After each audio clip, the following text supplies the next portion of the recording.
Bonjour!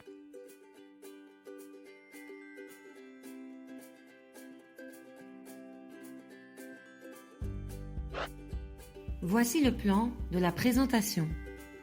L'explication du dispositif pédagogique, les liens avec la tâche 2, les liens avec le cours, les avantages et les inconvénients et les améliorations.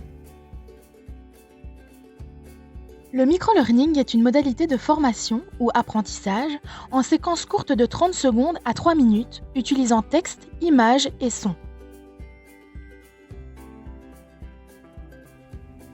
Voici la présentation du scénario pédagogique. L'institutrice utilise le site Plickers pour ses rituels appelés également mini-activités. Elles sont répétées dans un but d'apprentissage et de mémorisation. Voici le déroulement d'une séquence. L'institutrice réalise son activité à l'aide du site Plickers.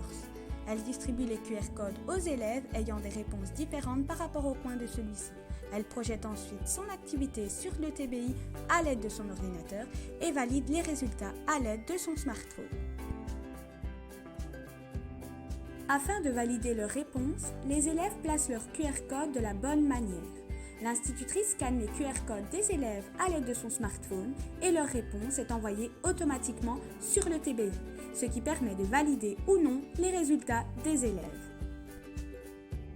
Le dispositif permet à l'enseignant d'encourager et de féliciter les élèves.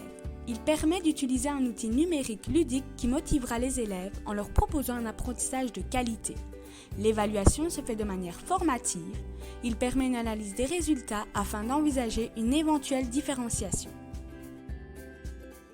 Cet outil permet d'aider à apprendre. Il s'agit d'un style incitatif. Le formateur a le souci de faire participer le groupe. Le modèle d'enseignement cognitif est actif avec la présence d'une rétroaction directe. Ce dispositif permet de consolider l'apprentissage tout en s'exerçant. Le microlearning est ludique, il favorise la mémorisation, il est rapide, facile et individualisé. Par contre, les réponses sont limitées, les utilisateurs ont besoin d'une connexion Internet et d'un matériel numérique.